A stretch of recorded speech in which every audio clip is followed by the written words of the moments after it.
हरे कृष्णा साथियों, आज के इस मॉक टेस्ट में हम CGL 2024 टीयर 1 में हुए 19 सितंबर के फर्स्ट शिफ्ट के सवाल को देखेंगे। टोटल 25 सवाल हैं और बेसिक कंसेप्ट के साथ साथ शॉर्ट ट्रिक भी सीखेंगे। तो दोस्तों जो CGL मेंस की तैयारी में लगे हुए हैं या फिर 2025 की तैयारी में लगे हुए हैं, उनके लिए सबसे अच्छा होता है कि आप प्रीवियस ईयर के सेट को लगाएं। सबसे अच्छा मॉक टेस्ट लगाना है तो प्रीवियस ईयर के सेट को लगाएं। और अभी जितने भी सारे शिफ्ट के सवाल हैं वो एक एक कर हम इस प्लेटफॉर्म पर अपलोड कर रहे हैं और साथ ही उसके बेस्ट सॉल्यूशन टेक्निक के बारे में भी हम बात करते हैं। तो यहाँ पर हम 25 सवालों को देखेंगे और कम से कम समय में उसे कैसे सॉल्व करना है वो भी सीखेंगे। तो चलिए आज हम इस 25 सवालों को फटाफट सॉल्व करते हैं। तो हमारे पास जो है पहला सवाल है दोस्तों मैथ्स का। यहाँ पर देखिए कि इसमें जो पहला सवाल पूछा गया, सवाल दिया हुआ है कि WXYZ एक चतुर्भुज है जिसमें XQ और ZP WY पर इस प्रकार लंबवत है कि XQ बराबर ZP है। तो विकर्ण ZX और WY एक दूसरे को बिंदु O पर प्रतिच्छेद करते हैं। तो OX बराबर 12 सेंटीमीटर है, तो ZX का मान ज्ञात कीजिए। तो यहाँ पर आप देखिए कि आप एक चतुर्भुज बना लीजिए, ठीक है। अब यहाँ से एक विकर्ण है आपका, इसको मान ले WX और Y और यहाँ पर Z। तो यहाँ से Z पर एक परपेंडिकुलर है दोस्तों और इधर से भी X से विकर्ण पर परपेंडिकुलर है, ठीक है। और इस Z का इसका मान है P और इसका नाम है Q, ठीक है। अब यहाँ से ZP बराबर XQ बराबर है, ZP बराबर XQ बराबर है और ये O बिंदु पर इसके जो डायगोनल हैं वो O बिंदु पर प्रतिच्छेद करते हैं। तो यहाँ से ये O बिंदु पर प्रतिच्छेद कर रहा है दोस्तों। तो इस सवाल को हल करने के लिए आपको सर्वांग समता का ज्ञान होना चाहिए। तो यहाँ पर देखिए कि हम इसको सर्वांग सम बनाकर हल करेंगे। तो यहाँ पर देखिए कि ये जो साइड है, ये दोनों त्रिभुज ZOP और XOQ में ये एंगल और ये एंगल अपोजिट एंगल है, ये बराबर होगा। और यहाँ से ये साइड, ये वाली साइड ZP और XQ भी बराबर है, ठीक है दोस्तों। और यहाँ पर ये देखिए कि ये भी 90 डिग्री है P और इधर भी Q पर ये 90 डिग्री है, ठीक है दोस्तों। तो यहाँ पर कौन सा सर्वांग समता का रूल लगेगा? तो लगेगा यहाँ पर AAS, एंगल एंगल साइड। ये कहता है कि अगर किसी दो त्रिभुज में दो एंगल बराबर हों, दोनों त्रिभुज सर्वांगसम होने के लिए उसका जो दो एंगल है वो बराबर होना चाहिए और कोई भी एक साइड जो है आपका बराबर होना चाहिए। तो इससे जो है दोनों त्रिभुज आपस में सर्वांगसम हो जाएंगे। तो OX बराबर 12 सेंटीमीटर है, ये 12 सेंटीमीटर है तो हमारा सर्वांगसम बनेगा। तो इसका जो इसके तरफ का जो सेम साइड है वो भी हमारा 12 ही बनेगा, यानी कि OZ भी बराबर बनेगा। ये तो बराबर है ही, OP बराबर OQ भी हमारा 12, ये OP बराबर OQ हमारा बनेगा। तो दोस्तों हमसे पूछा क्या जा रहा है कि ZX का मान हमसे पूछा जा रहा है। तो ZX का मान जो होगा दोस्तों वो 24 सेंटीमीटर हो जाएगा, 12 + 12, ठीक है। तो सवाल आपको समझ में आया होगा। तो चलिए हम अगले सवाल की तरफ चलते हैं। सवाल है कि area of parallelogram with base 26 centimetre और हाइट 18 सेंटीमीटर। एक पैरेललोग्राम बना लीजिए, ठीक है। तो इसका जो एरिया होगा दोस्तों वो आधार गुना ऊंचाई होगा, ठीक है। तो ऊंचाई है 18 सेंटीमीटर और आधार है आपका 26 सेंटीमीटर। डायरेक्टली इन दोनों को गुना कर दीजिए।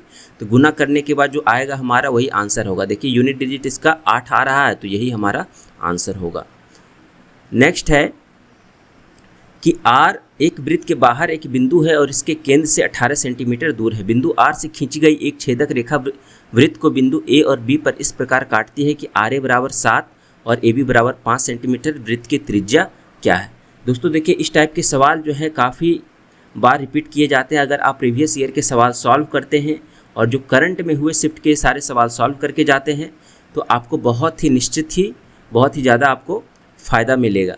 तो सिर्फ डेटा चेंज होता है, बाकी सारे जो है फॉर्मेट वही रहते हैं। तो यहाँ पर A है और यहाँ पर B है और ये जो है सेकंड जो है RA बराबर 7। यहाँ पर देखिए कि R जो है आउटसाइड है और सेंटर से 18 सेंटीमीटर की दूरी पर है। ये सेंटर से 18 सेंटीमीटर की दूरी है, सेंटर मान लेते हैं O है और यहाँ से AB का मान 7 है।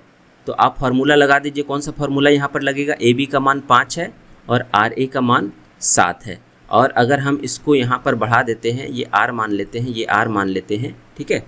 तो इसको अगर हम सॉल्व करेंगे तो क्या फार्मूला यहाँ पर लगेगा, अगर कोई भी बिंदु वृत्त के बाहर किसी बिंदु पर मिलती है, ठीक है, अगर और वो वृत्त को दो अलग अलग बिंदु पर काटती है तो उसका जो फार्मूला होता है r, ये वाला टोटल डिस्टेंस आपको लेना है, R B into R A, है ना, बड़ा डिस्टेंस और गुना छोटा distance, R B into R A, यानी कि 12 गुना 7 बराबर हो जाएगा दोस्तों, ये हो जाएगा आपका 18 प्लस आर, क्योंकि यहाँ से यहाँ तक जो है 18 है, ठीक है। तो ये हो जाएगा 18 प्लस आर इंटू, और यहाँ से यहाँ तक जो बन जाएगा दोस्तों वो 18 माइनस आर बनेगा, क्योंकि यहाँ से यहाँ तक 18 है, ठीक है। तो 18 प्लस आर गुना 18 माइनस आर, तो ये हो जाएगा 324 माइनस आर स्क्वायर, और ये बन जाएगा 84, ठीक है। तो आर स्क्वायर कितना बन जाएगा, 324 में से 84 जाएगा तो 240 बनेगा, और आर का मान कितना हो जाएगा 240, 16 गुना 15, 4√15 हमारा आंसर हो जाएगा, ऑप्शन ए, ठीक है दोस्तों। अगला सवाल है कि the value of the expression sine x plus cos x बराबर 2 दिया हुआ है, तो इसका मान आपको पता करना है। दोस्तों ये ठीक उसी तरह से सवाल है जैसे कि अलजेब्रा में हम ये वाला सवाल सॉल्व करते हैं, x प्लस 1/x बराबर 2। क्यों? क्योंकि यहाँ पर देखिए कि साइन x और कॉस x का जो गुणनफल होता है वो 1 होता है, यहाँ भी x इंटू 1/x का गुणनफल 1 आ रहा है, ठीक है। तो यहाँ पर ये इक्वेशन तभी पॉसिबल है जब हम x बराबर 1 रखेंगे, तो यहाँ पर सीधे आप 1 रख दीजिए, यहाँ पर 1 रख दीजिए, आपका आंसर आ जाएगा। नेक्स्ट है कि find the percentage scored by C. आपके पास सी है और हर एक सब्जेक्ट का मार्क्स दिया हुआ है, तो सिंपली आपको ऐड करना है, इसमें कोई ज़्यादा दिमाग लगाने की ज़रूरत नहीं है। तो 8 8 16 7 23 6 29 7 36 6 42 यानी कि 420 बटा 1 2 3 4 5 6 600 गुना 100, 70% आंसर। नेक्स्ट है दोस्तों कि जून और जुलाई के महीने के दौरान कुल बिक्री में बिक्री का प्रतिशत हिस्सा क्या है। तो कुल बिक्री में क्या पूछ रहा है, जून और जुलाई के महीने के दौरान, तो जून और जुलाई कितना हो जाएगा, 24 और 18 कितना हो जाएगा 42,000, और टोटल कितना हो जाएगा 42 प्लस 25 67, 67 और 35 जो हो जाएगा 102, 128 और 150, तो ये हो जाएगा 150, और इधर हो जाएगा गुना 100, क्योंकि परसेंटेज में पूछ रहा है। ये 2 शून्य कट जाएगा, 15 दूनी 30, 15 8 20 से 28% हमारा आंसर। नेक्स्ट है कि एक परिवार में पति पत्नी और बेटी की संयुक्त आयु 90 वर्ष। चलिए सवाल के साथ साथ ही हम इसको हल करते हुए चलते हैं। तो पति है, वाइफ है, प्लस हस्बैंड है और प्लस सन है, ये तीनों का सम 90 डिग्री है। पति और पत्नी की आयु में अंतर उनके बेटे की आयु का 1/3 है। तो पति और पत्नी में, क्योंकि यहाँ पर देखिए कि पति सबसे बड़ा है तो पति को सबसे बड़ा रखेंगे, बड़ा में से छोटा घटाएंगे, h माइनस डब्ल्यू का मान हो जाएगा सन का 3, और 10 वर्ष बाद बेटे की आयु उसके पिता की आयु की आधी होगी। तो 10 वर्ष बाद बेटे की आयु कितना हो जाएगा h प्लस 10 बराबर उसके पिता की आयु कितनी हो जाएगी h प्लस 10, ठीक है, और बटा 2 हो जाएगा, ठीक है। तो हमारे पास जो है पूछ रहा है कि उसकी माँ यानी कि वाइफ की आयु का वर्तमान आयु पूछ रहा है। तो हम कोशिश करेंगे कि जितने भी सारे हमारे पास इक्वेशन निकले उसको हम W के फॉर्म में रखें, ठीक है, H और W के फॉर्म में रखें। कोई भी 2 इक्वेशन को अगर हम सॉल्व करते हैं तो हमारे पास जो आंसर मिल जाएगा। तो यहाँ पर देखिए कि H और W है, तो H को हम H ही रहने दें, प्लस W को W ही रहने दें, और प्लस S को हम लिख सकते हैं यहाँ पर S बराबर करेंगे तो इतना -10 करना पड़ेगा, तो H माइनस 10/2 हो जाएगा, H माइनस 10/2, और बराबर ये हो जाएगा 90। तो यहाँ से हो जाएगा 2H plus 2W plus H minus 10 बराबर 180, ठीक है। तो ये हो जाएगा 3H प्लस 2W बराबर 190, और यहाँ से दूसरा इक्वेशन है, इन दोनों को साथ में रहेंगे, यहाँ भी हम 3 से गुना कर देंगे तो कितना बन जाएगा 3H माइनस 3W बराबर S, और S को हम कितना लिख सकते हैं H माइनस 10/2, H माइनस 10/2, ये दोनों इधर गुना हो जाएगा 6H माइनस 6W बराबर h माइनस 10, हमारे पास इक्वेशन फाइनली क्या आ जाएगा 5h माइनस 6w बराबर माइनस 10, और एक इक्वेशन यहाँ पर निकला था 3h प्लस 2w बराबर 190। ठीक है दोस्तों, तो यहाँ से हम अगर 3 से गुना करेंगे, है ना, 3 से नहीं 5 से गुना करना पड़ेगा, और यहाँ पे हमको 3 से गुना करना पड़ेगा क्योंकि वाइफ का एज निकालना है, तो इसको हटाना है, रिमूव करना है। 5 को इधर 15 लाएंगे, इधर भी 15 लाएंगे, ये माइनस और इधर भी माइनस हो जाएगा, तो माइनस 8w हो जाएगा, ये sorry minus 18 plus 10 minus 28w हो जाएगा, और माइनस 30 माइनस 19 55 माइनस 980, ये कट जाएगा, सॉरी ये कट जाएगा माइनस माइनस, 7 चौका 28 और 14 सती 98, 4 तिहाई 12 और 4 पंचे 20। डब्लू का मान जो होगा दोस्तों हमारा 35 बरस होगा। ठीक है, चलिए अगले सवाल की तरफ चलते हैं। अगला सवाल है कि अगर a प्लस 1/a बराबर 7√3 है तो what is the value of a6 plus 1/a6। तो a प्लस 1/a, तो a³ प्लस 1/a³ निकालेंगे दोस्तों, तो हमारा कितना निकलेगा 7√3 का होल क्यूब माइनस आपका 3 गुना 7√3। ठीक है, ये बन जाएगा हमारे पास 7 49 और 7 243 गुना 3,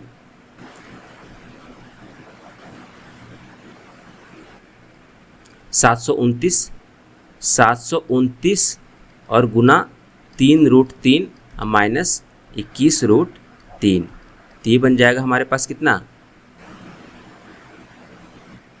और सॉरी यहाँ पर ऑलरेडी टोटल 729 आएगा, 729 में से 21 जाएगा हमारे पास, तो 708√3 आएगा। ठीक है, अब इसी का फर्दर स्क्वायर करेंगे तो हमको a6 प्लस 1/a6 मिल जाएगा, तो ये बन जाएगा हमारे पास 708√3 का स्क्वायर और माइनस 2। ठीक है, ये फार्मूला होता है, तो यहाँ से आप यूनिट डिजिट निकाल के आंसर निकाल लीजिए। तो यहाँ पर यूनिट डिजिट कितना आ रहा है 88 64 और 4 तिहाई 12, 2 माइनस 2, यानी कि यूनिट डिजिट जो आएगा हमारा 0 आएगा, और 0 किस में है ऑप्शन 1 में, तो यही हमारा आंसर होगा। तो इस तरह से आप अप्रोच लगाएंगे तो सवाल जो है 20 मिनट से 25 मिनट के भीतर सॉल्व हो जाएंगे। तो यहाँ पर देखिए कि सभी 4 विषयों में गुंजा द्वारा प्राप्त अंकों का कुल प्रतिशत क्या है, तो गुंजा हमारा कितना यहाँ पर है। ठीक है, तो इस सवाल को आप ऐसे भी बना सकते हैं, जैसे नॉर्मल तरीके से क्या करते हैं कि आप ऐड करते हैं। ठीक है, अगर आप इसको दूसरा तरीका भी अपनाना चाहते हैं तो यहाँ भी अपना सकते हैं। तो यहाँ पर देख लीजिए, मान लेते हैं कि इसका जो एवरेज है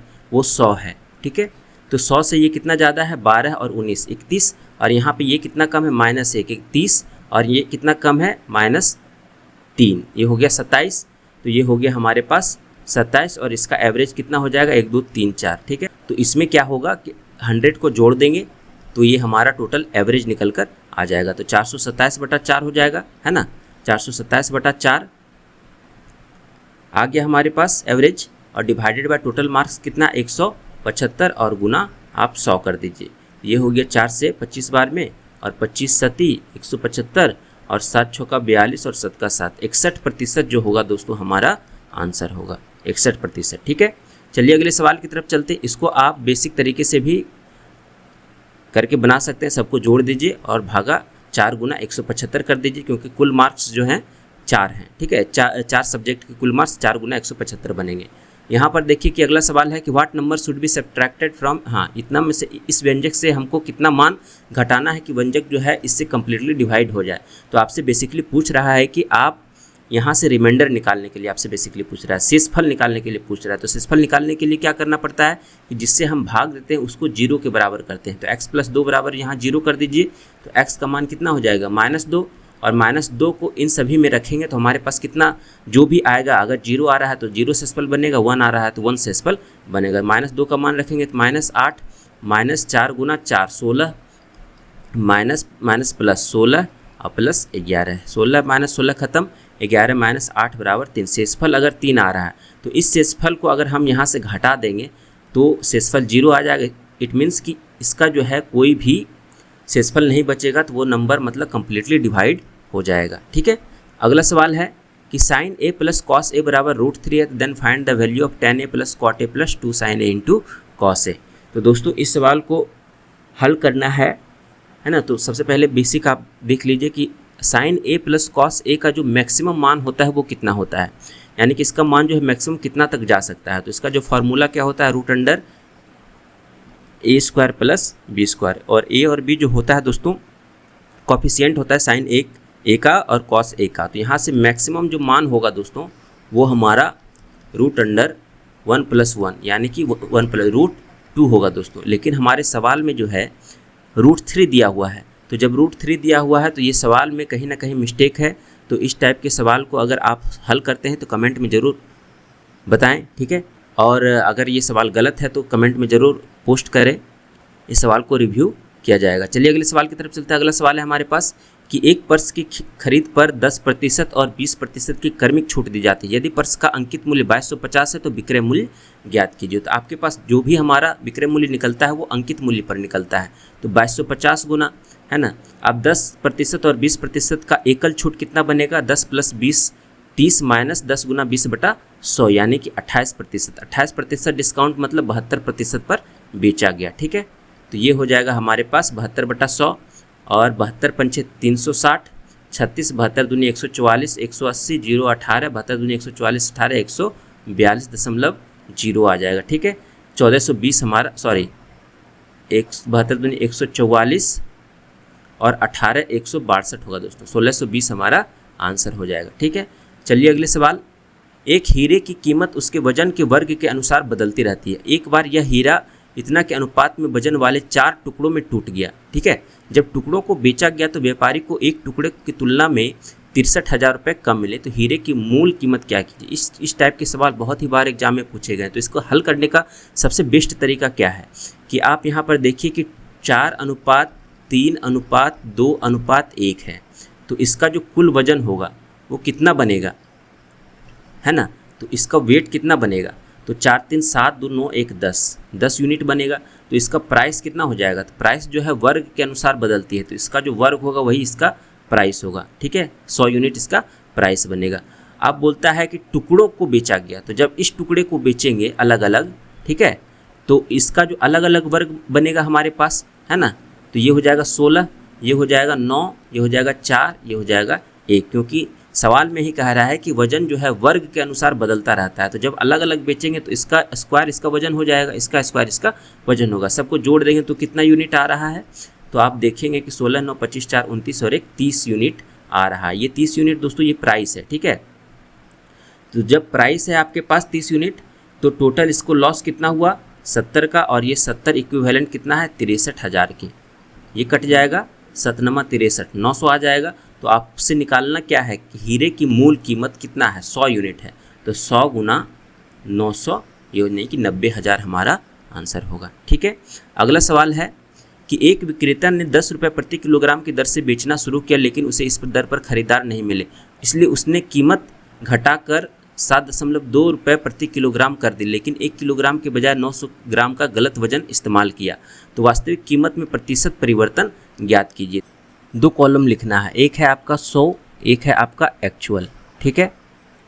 तो ग्राहक को वो कितना दिखा रहा है, ग्राहक को दिखा रहा है कि आप जो है उसको 1000 ग्राम बेच रहे हैं, ठीक है, 1000 ग्राम आप बेच रहे हैं, लेकिन एक्चुअल में वो वज़न कितना यूज कर रहा है 900 ग्राम। दुकानदार को थोड़े ही बताएगा कि हम जो है आपको 900 ग्राम दे रहे हैं, ठीक है, लेकिन साथ ही साथ वो क्या किया कि प्राइस को रिड्यूस कर दिया। तो एक्चुअल में उसका प्राइस लग रहा था 10 रुपये प्रति किलोग्राम, लेकिन यहाँ पर उसने 7.2 रुपये प्रति किलोग्राम यूज किया, ठीक है दोस्तों। तो यहाँ पे एक्चुअल आपका जो प्राइस का डिफरेंस कितना बन जाएगा, प्राइस का परसेंटेज कितना बन जाएगा चेंज। तो यहाँ पर देखिए कि ये 900 ग्राम मतलब 0.9 किलोग्राम होगा। तो 0.9 गुना 2 करेंगे 10 करेंगे तो 9 बन जाएगा, और इधर किलोग्राम इधर हो जाएगा तो 1 किलो इधर हो गया, तो 7.2 इधर वैसा का वैसा ही रह जाएगा। तो परसेंटेज चेंज देखेंगे तो कितना हो जाएगा, घटाएंगे तो ये 1.8 बनेगा और डिवाइडेड बाय 9 × 100, ठीक है। तो ये हो जाएगा 9 दूनी 18, 0.2 × 100 मतलब 20% का चेंज इसमें आएगा, ठीक है। 20% का लॉस इसको होगा, ठीक है।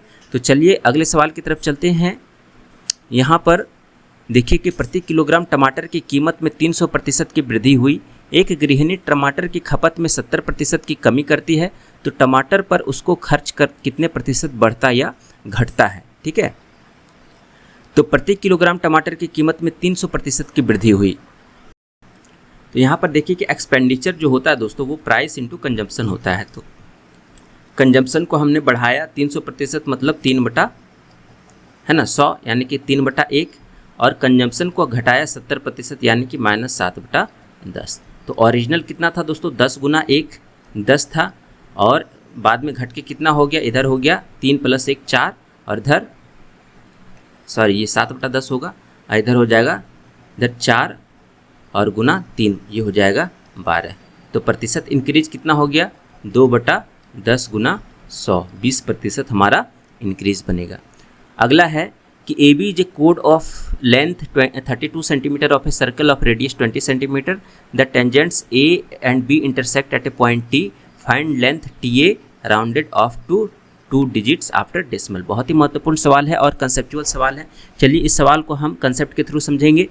तो यहाँ पर एक वृत्त की लंबाई है ना,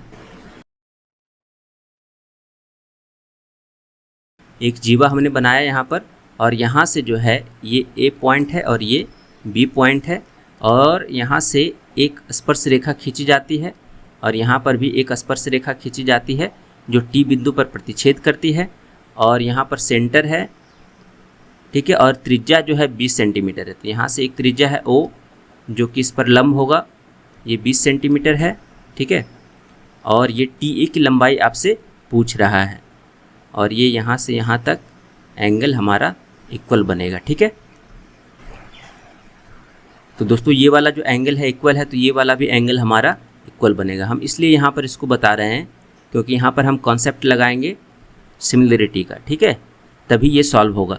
तो और क्या क्या दिया हुआ है, हाँ देखिए कि 32 सेंटीमीटर की लंबाई है, तो ये आधा आधा हो जाएगा, ये 16-16 हो जाएगा, ठीक है। तो ओ इसको मान लेते हैं एम, ठीक है, ये जो इंटरसेक्शन पॉइंट है। तो यहाँ पर देखिए कि 12-16 किसका बनेगा, 12-16-20 का बनेगा, हमारे पास 3 4 5 है ना, 12-16-20 का बनेगा। तो ओ एम का मान 12 हो जाएगा। तो यहाँ से आप इक्वेट करिए, यहाँ पर ये परपेंडिकुलर बनेगा दोस्तों, यहाँ पर भी ये परपेंडिकुलर बनेगा। तो यहाँ से ओ ए एम को सर्वांगसम यहाँ पर सिमिलर बनाइए। तो ओ ए एम है, ये त्रिभुज है, और हमको निकालना कौन सा है, टी ए वाला निकालना है। तो टी ए वाला एक त्रिभुज को हम साथ में लेंगे, तो ओ टी ए लेते हैं, ठीक है। तो ओ टी ए तो सिमिलर किसके हो जाएगा, ओ तो हमारा सेम है दोनों के लिए, ओ ए एम और ओ ए टी में ओ जो है हमारा दोनों के लिए सेम है एंगल, तो ओ का ओ ही रहने देंगे। यहाँ पर देखिए कि एम जो है 90 डिग्री है, और यहाँ पर ए जो है 90 डिग्री, ओ ए टी में ए 90 डिग्री है, ठीक है। तो यहाँ पर हो जाएगा एम के साथ में कितना हो जाएगा ए, क्योंकि एम इस ओ टी ए में एम 90 डिग्री है, ठीक है, ए 90 डिग्री है, ठीक है। बाकी बचा कौन सा, टी, तो ये हमारा सिमिलर हो गया, O A M similar O T A. अब इसको सॉल्व कर देंगे, हमारा आंसर आ जाएगा। बस देर होता है कि आप सिमिलरिटी ढूंढिए। तो सिमिलरिटी यहाँ पर हमको मिल गया है, तो ओ ए बटा ओ टी करेंगे, या फिर ए एम बटा टी ए करेंगे, या ओ एम बटा ओ ए करेंगे। तो यहाँ पर हो जाएगा ए एम बटा टी ए बराबर ओ एम बटा ओ ए, ठीक है। तो ओ एम कितना दिया हुआ है 12, और ओ ए कितना दिया हुआ है 20। तो 12 बटा 20 बराबर ए एम कितना दिया हुआ 16 बटा टी ए आपको निकालना है। 4 चौका 16, 4 तिया ही 12, ये हो जाएगा टी ए बराबर 20 चौका 80 बटा 3, ठीक है दोस्तों। 80 बटा 3 मतलब 26.66 हमारा आंसर होगा, ठीक है दोस्तों। अगर इस सवाल में कोई दिक्कत हो तो कमेंट में बताएं, हम इसके लिए सेपरेट वीडियो आपके लिए समझाकर बताएंगे, ठीक है।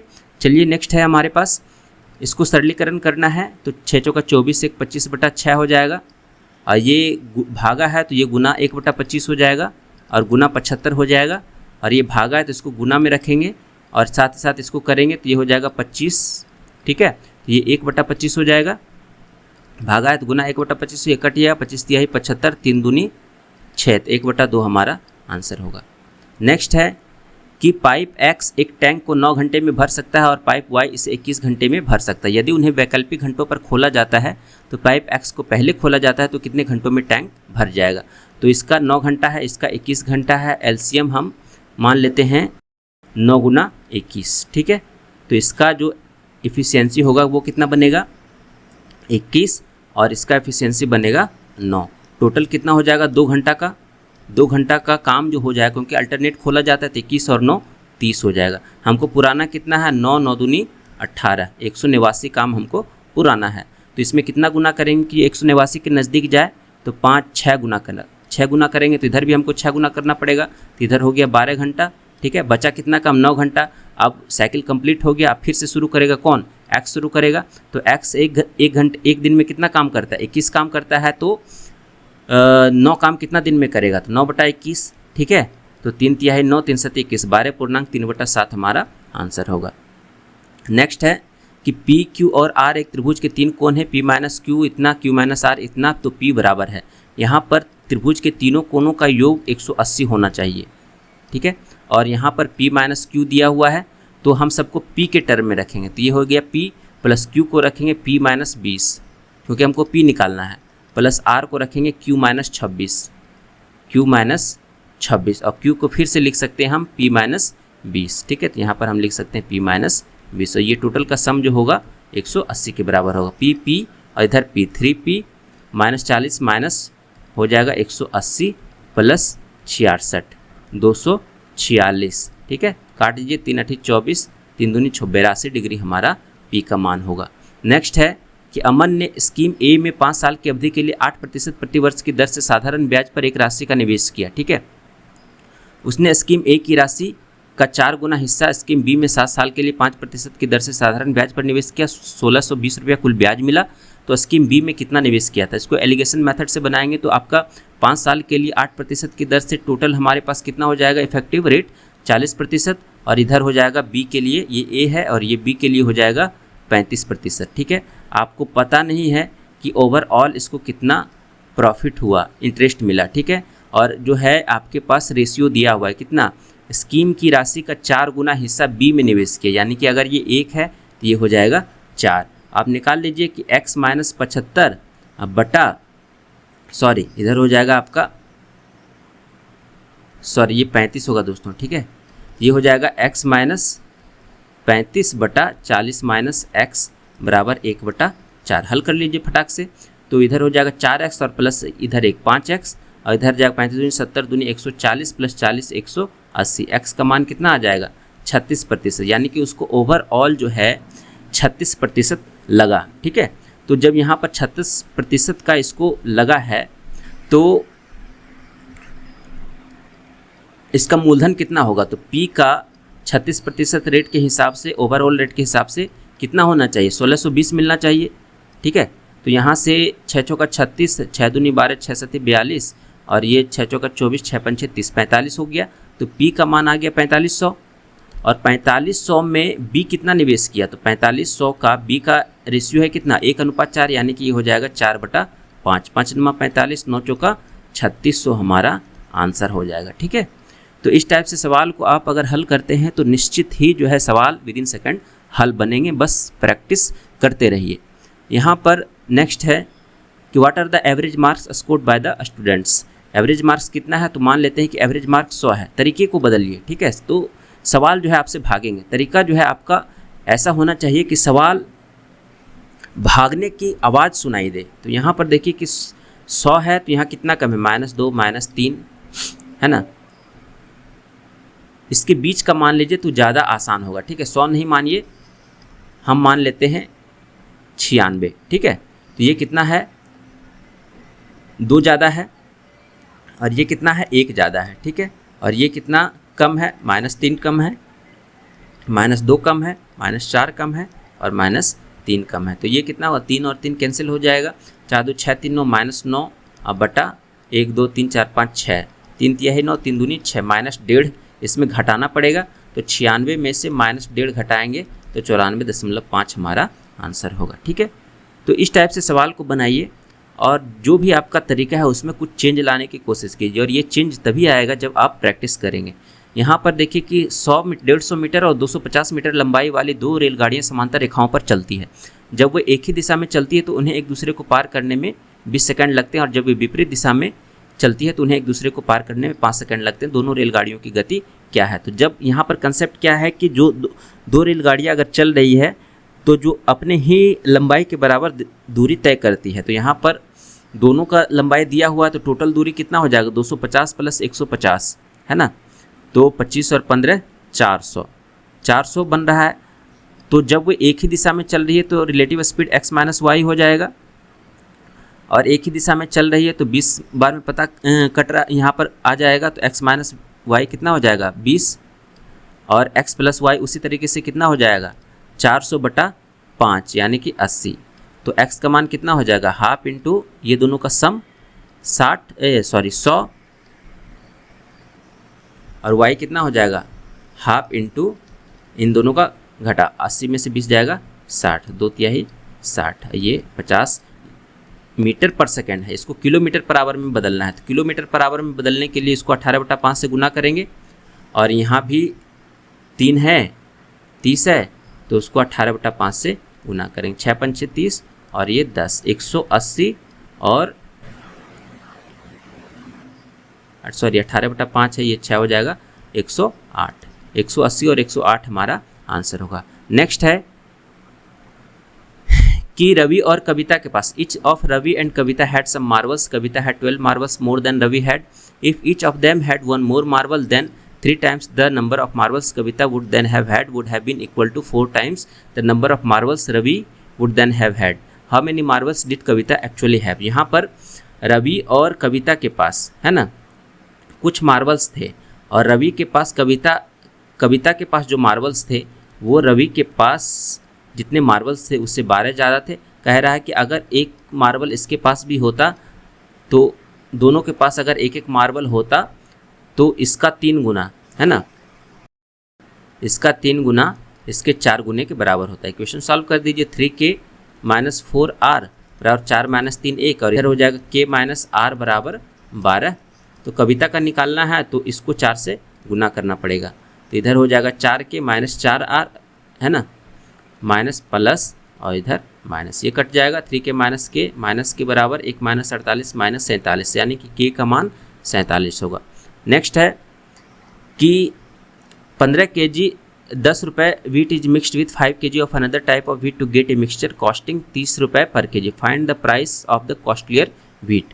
तो यहाँ पर एलिगेशन लगाएंगे, तो यहाँ पर 10 है और इधर x रुपये पर kg है, और मिक्सचर का कॉस्ट है 30 रुपये पर kg, और रेशियो कितना है इसका 15 kg है और इसका 5 kg है, 5:3 का रेशियो। इधर कितना हो जाएगा x - 30 और इधर कितना हो जाएगा 20, इसको इसके साथ गुना करेंगे तो x - 30 बराबर 60, तो x बराबर कितना हो जाएगा 90, यानी कि दूसरे टाइप का प्राइस हो जाएगा 90 रुपये पर kg।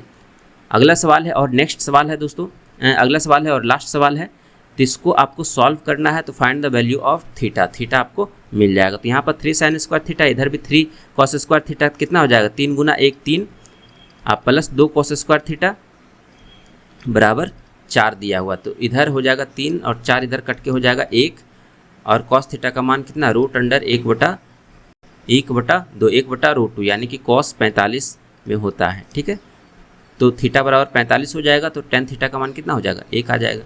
तो ये थे हमारे टोटल 25 सवाल, और यहाँ पर आपने देखा कि किस तरीके से हमने सवालों को एक्सप्लेन किया। अगर आपके पास इससे भी बेस्ट मेथड है तो आप जो है ज़रूर कमेंट सेक्शन में बताएं, और साथ ही साथ जो गलत सवाल हैं इस वीडियो में उसको भी कमेंट करें कि ये इसको आपने हल किया और इसका जो है सही सवाल क्या है। तो सवाल अगर आप सही तरीके से अप्रोच करेंगे तो सवाल जो है विदिन सेकंड आप हल कर पाएंगे। तो इस प्लेटफॉर्म पे हम मॉक टेस्ट के रूप में जितने भी सारे एसएससी के प्रीवियस ईयर के सवाल है, चाहे वो एसएससी के सीजीएल हो, सीएचएसएल हो, एमटीएस हो, सीपीओ हो, सारे के हम प्रैक्टिस सेट के रूप में प्रीवियस ईयर के सारे सवाल लाते हैं। और जो प्रीवियस ईयर के सेट होते हैं दोस्तों लास्ट 10 साल के, वो 3 बार 4 बार इतनी बार रिवाइज करें कि सवाल देखते ही आंसर आ जाए, क्योंकि डेटा चेंज होता है लेकिन सवाल का पैटर्न वही रहता है। तो थोड़ा बहुत इधर उधर सवाल में चेंजिंग आ सकता है लेकिन जो है पैटर्न वही रहता है। तो सबसे अच्छा मॉक टेस्ट होता है आपके लिए कि आप प्रीवियस ईयर के सेट को रोज़ाना लगाएं। ठीक है, तो इस प्लेटफॉर्म पे आप जो है इन सारी चीज़ों को आप प्राप्त कर सकते हैं, और इस वीडियो की पीडीएफ हमारे टेलीग्राम शेयर जिसके की लिंक डिस्क्रिप्शन बॉक्स और कमेंट बॉक्स में दे दी गई, वहाँ पर से भी आप इस वीडियो की पीडीएफ डाउनलोड कर सकते हैं। और डेली वर्सेस पे हम ये मॉक टेस्ट लाते रहेंगे, तो हमारे चैनल से आज ही जुड़ें और अपनी तैयारी को और मजबूती दें। तो चलिए मिलते हैं नए वीडियो में नए जोश के साथ, तब तक के लिए धन्यवाद, नमस्कार।